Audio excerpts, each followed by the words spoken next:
Taifa. Mheshimiwa Mwenyekiti wa Chama Taifa Tundu Antipas Lissu, baba maono wa taifa hili, ambaye sisi hapa Vwawa tunakuita Joshua anayetakiwa kutuvusha. Mheshimiwa Mwenyekiti wetu wa kanda, asante kwa ujio wako tangu tulipokutana mwaka jana wakati polisi wamekuweka sero. Karibu tena, utakutana na mapolisi wako hapo, utawasalimia kwamba mimi ndio sugu mliyenisumbua. Mheshimiwa Askofu Mkuu wa makanisa ya Uamsho ya Moravian, mzee wetu Mama Kula yuko hapa. Mheshimiwa Makamu Mwenyekiti wa kanda na viongozi wote waandamizi, karibuni sana jimbo la Vwawa. Wakati huu ninapoenda kufungua mkutano huu, Mheshimiwa Mwenyekiti wa Chama Taifa, jimbo la Vwawa halijawahi kuwa na mbunge wa upinzani, lakini ndio jimbo mama katika majimbo yote ya mkoa wa Songwe. Jimbo la Vwawa ndio limezaa Tunduma, jimbo la Vwawa ndio limezaa Momba, jimbo la Vwawa ndio limezaa jimbo la Mbozi. Kwa hiyo hapa mahali ulipo ndio madhabahu kuu ya chama cha upinzani.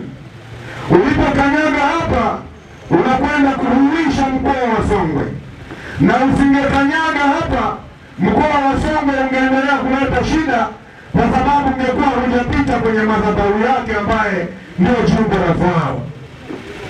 Mheshimiwa Mwakajoka Haonga wote wametangaziwa ubunge wao hapa.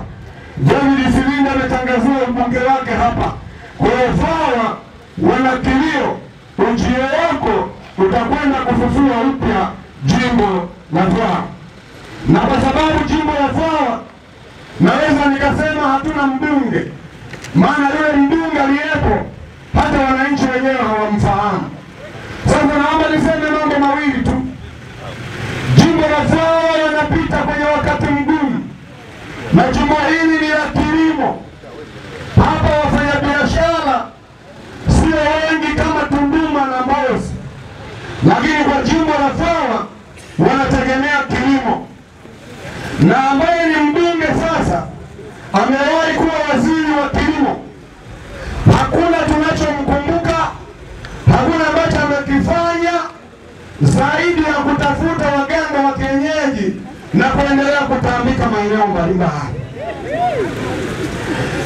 Jimbo la Vwawa wananchi wanalia, mji haujengwi kwa sababu ya udhaifu wa viongozi tunaowapata kwenye jimbo la Vwawa.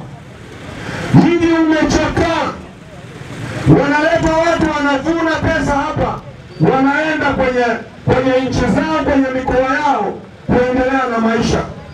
Liko soko moja hapo chini tulipopita mkono wa kushoto, pana soko ambalo lilijengwa na wananchi, lakini pia lilikuwa ni la kanisa la Katoliki, lakini Chama cha Mapinduzi wameamua kuchukua lile soko kwa kunyang'anya kwa nguvu.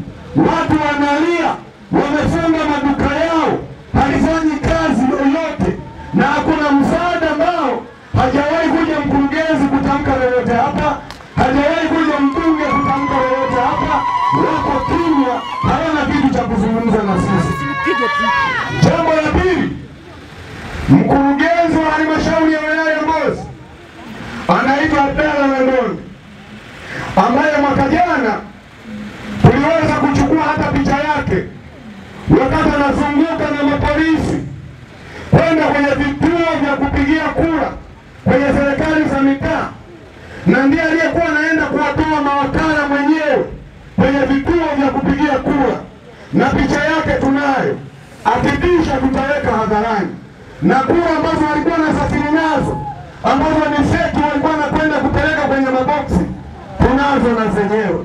Kwa hiyo ni kuomba Mheshimiwa Mwenyekiti wa Chama Taifa, kama kuna eneo la kukemea viongozi wa serikali basi ni Vwawa. Mimi naweza nikasema Mbozi kidogo ni wasikivu, labda na Tunduma ni wasikivu kwa sababu wanaogopa vurugu. Jimbo la Vwawa ni la utulivu lakini lenye vitendo vya hali ya juu sana. Kwa tunaomba ujio wako, tunaamini Vwawa inakwenda kufufuka. No reform, mwambieni mwenyekiti, tuko tayari kukwamisha uchaguzi. Lazima uchaguzi ukwame mpaka taratibu zibadilike. Asante sana. Makofi mengi kwa mwenyekiti.